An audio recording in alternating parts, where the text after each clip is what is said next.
Air asam tambang yang tidak dikelola dengan baik memiliki kondisi kualitas air yang buruk, terutama ditandai dengan pH yang sangat rendah, bersifat asam.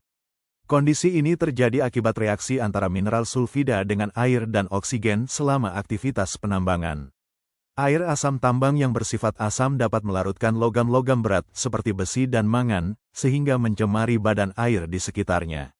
Jika air asam tambang ini dialirkan langsung ke lingkungan tanpa pengolahan, maka dapat menyebabkan kerusakan ekosistem perairan, menurunkan kualitas air permukaan maupun air tanah, serta mengganggu kehidupan organisme air. Selain itu, kondisi lingkungan yang tercemar juga berpotensi berdampak negatif terhadap kesehatan masyarakat di sekitar area tambang.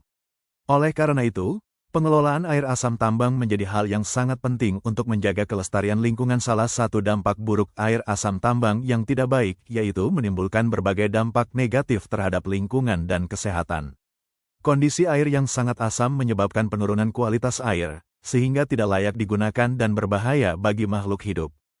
Keasaman yang tinggi juga mempercepat pelarutan logam berat seperti besi dan mangan, yang dapat mencemari sungai, danau, serta air tanah. Selain itu, air asam tambang dapat merusak ekosistem perairan, menyebabkan kematian organisme air, dan menurunkan keanekaragaman hayati. Untuk mengatasi permasalahan ini maka diperlukan sebuah solusi. Salah satu solusi yang dapat dilakukan untuk menganalisis air asam tambang yaitu dapat menggunakan kapur tohor, cao, dan tawas. Oleh karena itu manfaat dari penelitian ini yaitu untuk menaikkan pH air yang terlalu asam, seperti air asam tambang, dan menetralkan keasamannya, efektif menurunkan kadar total suspended solids, TSS, atau kekeruhan air, dan mengurangi logam berat dalam air asam tambang. Adapun tujuan dari penelitian ini adalah mengetahui proses pengelolaan air asam tambang menggunakan metode aktif kapur tohor, cao, dan tawas. Kebaharuan dalam penelitian ini menaikkan pH, menetralisasi H, variasi jenis kapur dan sumber lokal sebagai inovasi praktis, fokus pada pemulihan logam dan ekonomi sirkular, optimalisasi dosis dan parameter proses. Tahapan dalam penelitian ini, kajian kadar pH dan metode aktif yang digunakan untuk menetralisir air asam tambang, estimasi kebutuhan metode aktif, kapur tohor dan tawas, menentukan jumlah metode aktif yang digunakan, simulasi metode aktif pada air asam tambang dan pengukuran pH air asam tambang, pengujian lapangan, analisis hasil.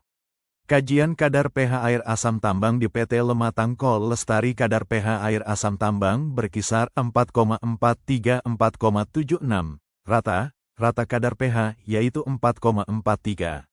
Kajian estimasi kebutuhan kapur tohor pada air asam tambang berdasarkan perhitungan minimum dosis kapur tohor yaitu 0,14000,4085 g/ml dengan total debit pompa Changsha motor, COCTD, yaitu 7.532.022 L, hari.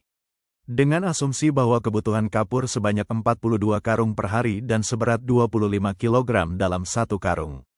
Ada beberapa jenis kapur yang digunakan untuk menetralkan pH air asam tambang yaitu kapur tohor dan tawas, soda abu dan soda akuistik.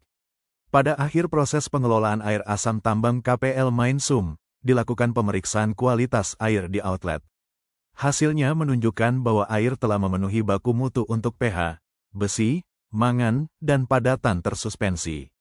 Air kemudian dapat dilepas ke lingkungan dengan aman tanpa risiko merusak ekosistem di sekitar area tambang. Hasil pengujian lapangan pemberian kapur tohor dan tawas ke air asam tambang.